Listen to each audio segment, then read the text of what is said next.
Thank you so much for staying with us here on Morning Live. Now, the Minister of Home Affairs, Dr. Aaron Motsoaledi, has approved essential travel for South Africans who would like to return to countries where they resided before the implementation of travel restrictions. And this decision, of course, follows consultation with the Department of International Relations and Cooperation, DIRCO, as well as the National Command Council. And travel restrictions were implemented to curb the spread of COVID-19. And this approval will allow movement between countries only under special circumstances, conditions under which some may be allowed to travel out of South Africa. That's what we're going to speak to the minister about so that we can get some clarity on all of these. So joining us now via Skype is, of course, Home Affairs Minister Dr. Aaron Motsoaledi. Minister, good morning. Thanks for speaking to us here on Morning Live. Good morning, Sakina. Good morning to the viewers and the listeners out there. Thank you very much for having me. Minister, of course, lots of clarity needed. And just to be clear, first off, most travel is still prohibited and borders will remain closed, but there will be limited special arrangements for some. Am I correct? You're correct, Sakina. Borders still remain closed. Some flights are still grounded. But last week, the Department of Home Affairs, in consultation with DIRCO, took a matter to the National Command Council about special categories of people who wants to go overseas. These, Sakina, are South Africans. They are South Africans, citizens. But they want to go to overseas and they fall into 5 categories. The first category is people who have got jobs overseas, any type of job, which they might have been performing before, or they just got those jobs now. Second category are those who are studying overseas. Third category are South Africans, but who have been granted permanent residency in some overseas destination. Third category are those who want to join up with relatives. There are people who were separated from their relatives when the lockdown started and they want to rejoin them, and they are allowed. And fifth category are those who might be going for medical treatment. These are the people who have been given permission to leave the country. It has got nothing to do with lock level 3. They can do so today. They could have done last week when we accepted them. So it's a special permission given for those categories of people. So then one would imagine there would be qualifying criteria and obviously specific to the conditions that you have just mentioned. If we take, for example, those going to receive medical attention, we told Dr. Motsoaledi that health systems globally are under strain. So does it mean that those South Africans would already have appointments to access medical care in the countries that they may be going to? We all know, Sakina, we leave it to them. All we want, once you fall into these 5 categories, all you want, number 1, is to show us that you have got a valid passport. Of course, that is standard always. But you also want an indication that you have been accepted where you are going to. We want to see the permission from that country, that you are actually permitted to enter that country for the reasons that we have mentioned. And then we also want to see your ticket. What mode of transport are you going to use? If there's a plane, you must be able to prove to us which plane you are going to use. It's not for us to organize any transport for you. If you are going to cross a land post, you must also show us the mode of transport. Once you show us those things, then we are satisfied, then we allow you to go. Now, Minister, is this just, you said this has got nothing to do with level 3 of lockdown.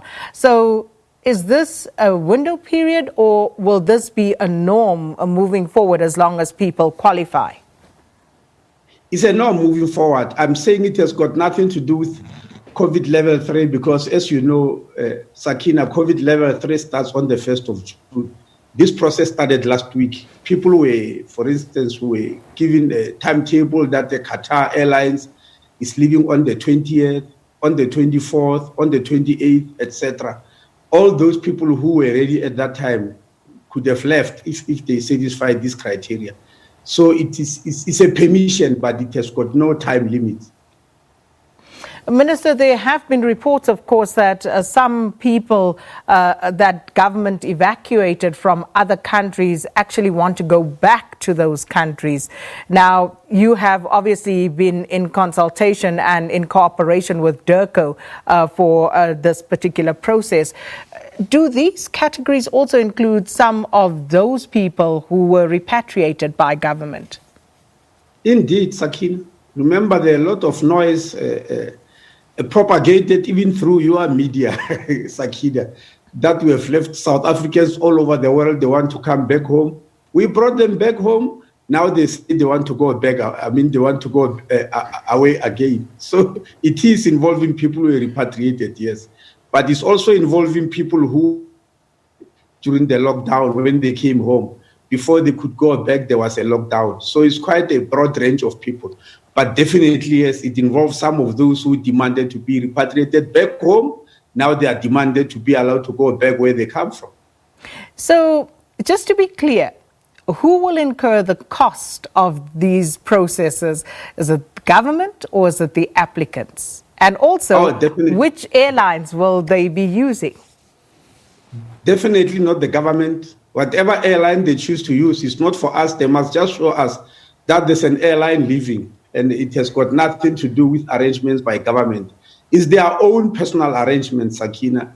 We repatriated them back home. If they want to go back, it's at their cost. The Command Council made it very clear that the state is not going to incur any cost whatsoever.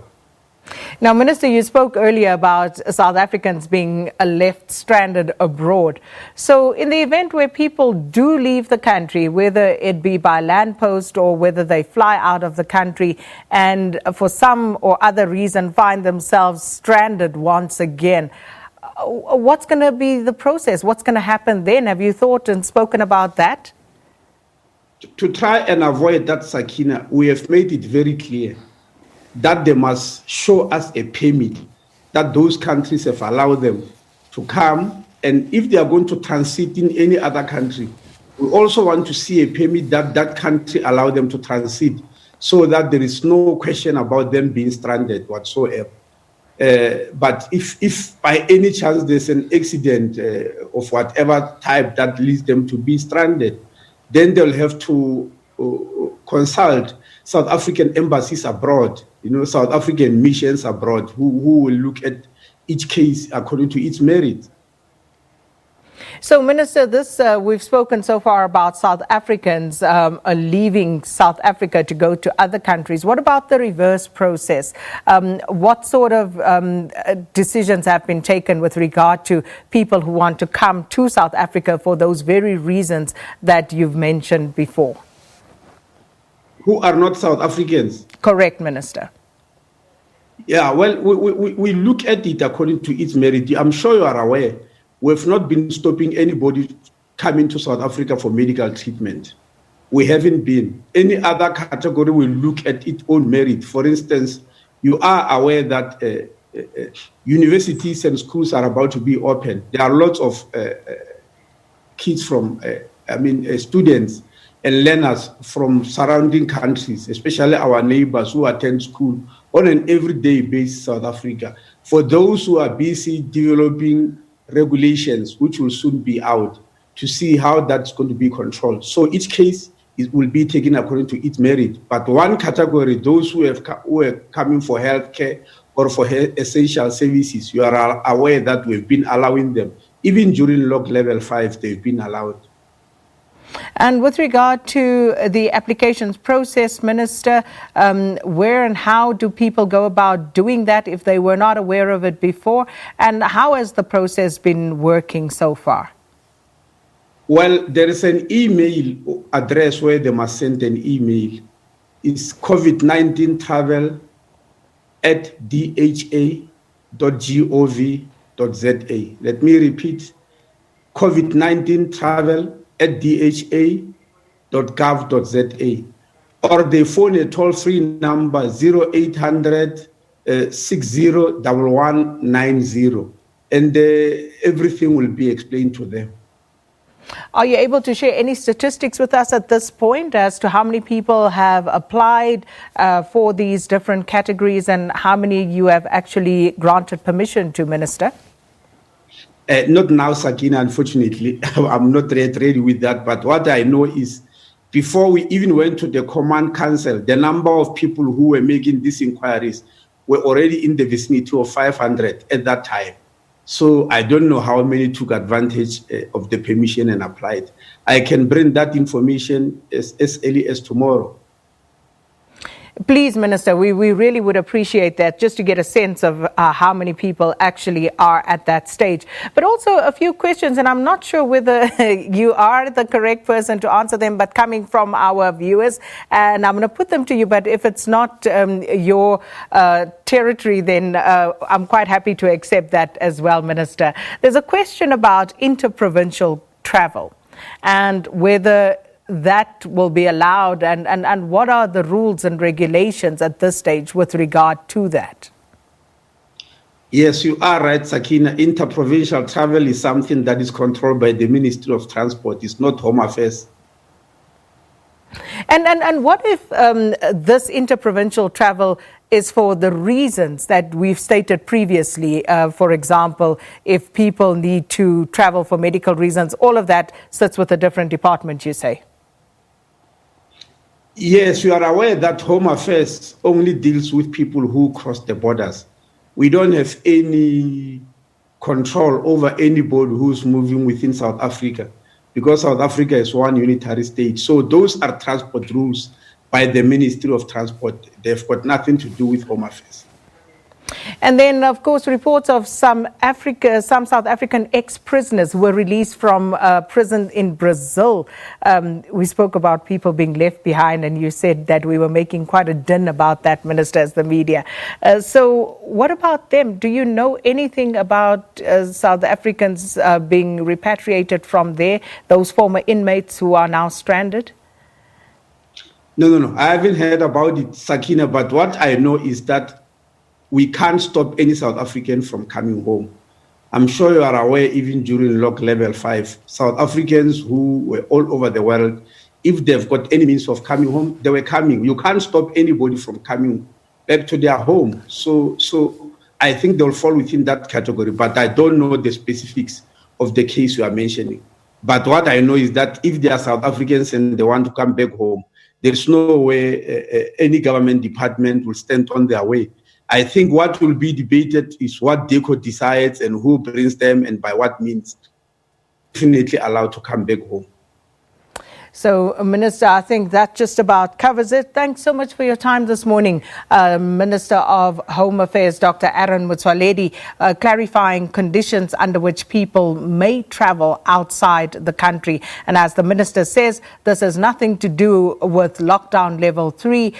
These are rules that they have drawn up, and people have already started last week applying for these travel, for permission to travel under these very specific rules. So if you qualify, then you are then assessed, and if you pass that particular test, you are allowed to travel outside of the country, but of course at your own cost, very importantly. So let's take a quick break.